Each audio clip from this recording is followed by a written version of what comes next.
কুয়েটে শিক্ষার্থীদের উপর হামলার ঘটনায় ক্লাস বর্জন করেছে সাধারণ শিক্ষার্থীরা। বুধবার সকাল থেকে কর্মসূচি পালন করেছে তারা। দুপুর 1টার ভেতর দাবি মেনে না নেওয়া হলে পরবর্তী কর্মসূচি দেবে জানায় শিক্ষার্থীরা। বর্তমানে ক্যাম্পাসে থমথমে অবস্থা বিরাজ করছে। মঙ্গলবার দুপুরে কুয়েটে ছাত্র রাজনীতিকে কেন্দ্র করে সংঘর্ষের ঘটনায় ভিসি সহ 60 জন আহত হয়। এরপর পরিস্থিতি নিয়ন্ত্রণে সেনাবাহিনী বিজিবি কুয়েট ক্যাম্পাসের বাইরে অবস্থান করে। রাতে সংবাদ সম্মেলনের মাধ্যমে বিভিন্ন দাবি উপস্থাপন করেন সাধারণ শিক্ষার্থীরা। এ সময় কুয়েটের ভিসি প্রফেসর পদত্যাগ, আহতদের চিকিৎসার ব্যয়ভার বহন, কুয়েট শিক্ষার্থীদের নিরাপত্তা প্রদান সহ 5 দফা দাবি তোলে তারা।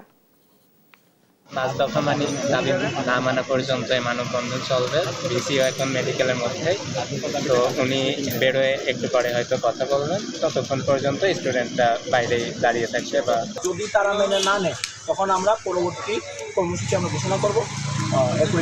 তো সকাল থেকে সেখানে মোতায়েন আছে, প্রচুর ধরনের আপনারা দেখতে পাচ্ছেন। তো এখন পর্যন্ত এলাকায় যেটা স্টুডেন্টদের সাথে কথা হয়েছে, তারাও আশ্বস্ত করেছে যে তারা এমন কিছু করবে না যেটা পরিস্থিতিকে খারাপ দিকে নিয়ে যেতে পারে।